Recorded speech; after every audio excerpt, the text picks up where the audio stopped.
Yo, I'm Dave Loughran, and I figure we mix it up a little bit today, right? We've talked about everything under the sun for Super Bowl 56, so let's take a look at my top four untraditional prop bets for Super Bowl 56. These aren't crazy. This is no Gatorade or national anthem nonsense or how the coin toss is going to land, but actual winnable props where I think we can find an edge. Let's dive into it. Before we do, though, hit that thumbs up and subscribe to the channel if you want to see more of this content. And be sure to go over to OddsShopper.com. Literally everything over there is entirely free. And there's no better place right now to find all of the top prop bets with expected win rate, expected ROI, all of that good stuff, putting all of the bets right in front of you, all of the best bets, I should say, right in front of you, so you don't have to do any of the work. All right, let's make it happen.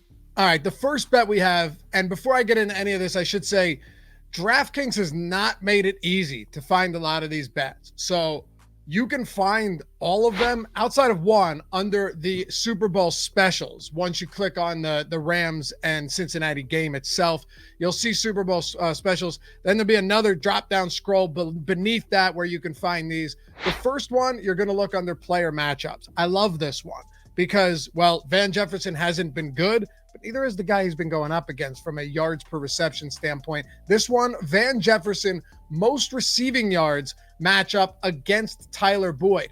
Now, normally you'd think, all right, I don't love this, but he's plus 125 in this spot. And you have to consider this. It hasn't been fun for Van Jefferson yet. I've taken some losses on him throughout the playoffs, but he's running routes on over 90% of Matthew Stafford's dropbacks. Not only that, he's on the field for 90% of snaps, and he's been dealing with that knee injury. I know he's questionable, but he should be good to go. He's had 2 weeks to heal up and improve on that.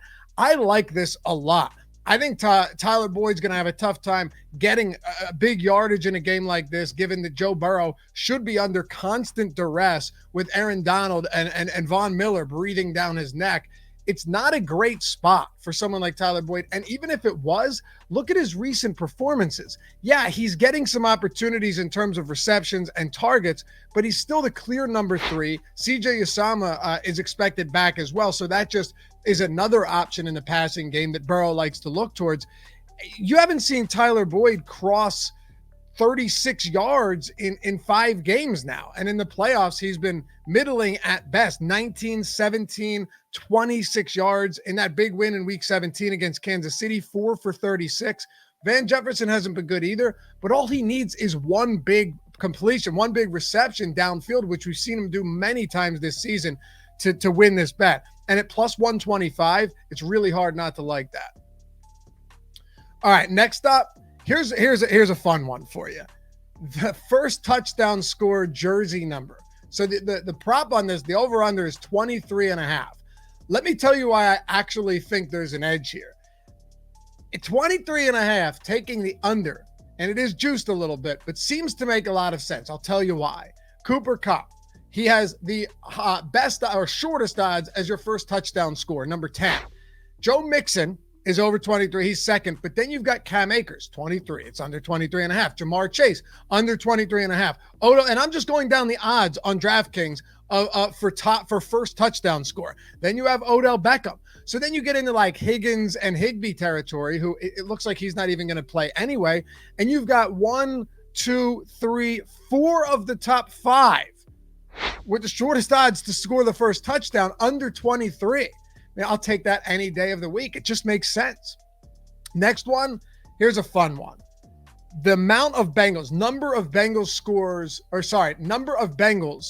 to have a reception. The line's 6.5.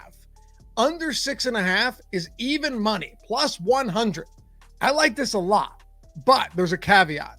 I want CJ Uzomah to not be limited and not on any reported snap count. If that's the case, I'd expect him to be out there for the large majority of this game without having to worry about Drew Sample catching passes. Not to mention that given the absolute ferocity of this Rams pass rush, you could see these tight ends stay into block. So I don't anticipate both of them getting receptions in this one, unless, of course, CJ Uzomah is limited. If that's the case, I'm a little less bullish. But right now, and I know the window is tight here, right? The ceiling really is 7.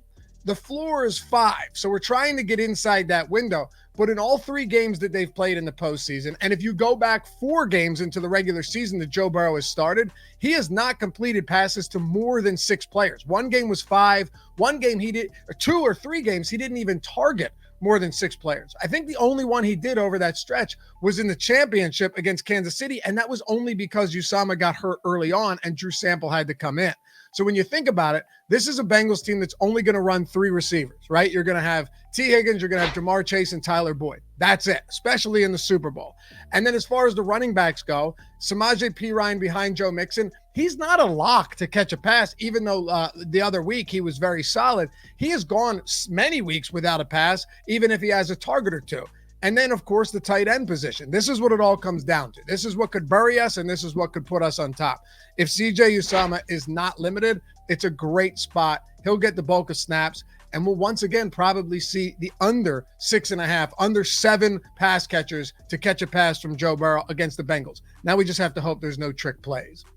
And the last one for you, I really like this. If you want to take a long shot and have a good sweat throughout the day, one of my favorite ones is Aaron Donald to win the MVP. Now you might say, well, yeah, it always goes to the quarterback, and I don't feel comfortable there, but it really doesn't. I mean, 2 of the last, I think, 8 or 9 seasons, we've seen defensive players. Von Miller, not many years ago at all, in that Denver win over Carolina in Super Bowl 50, was the Super Bowl MVP.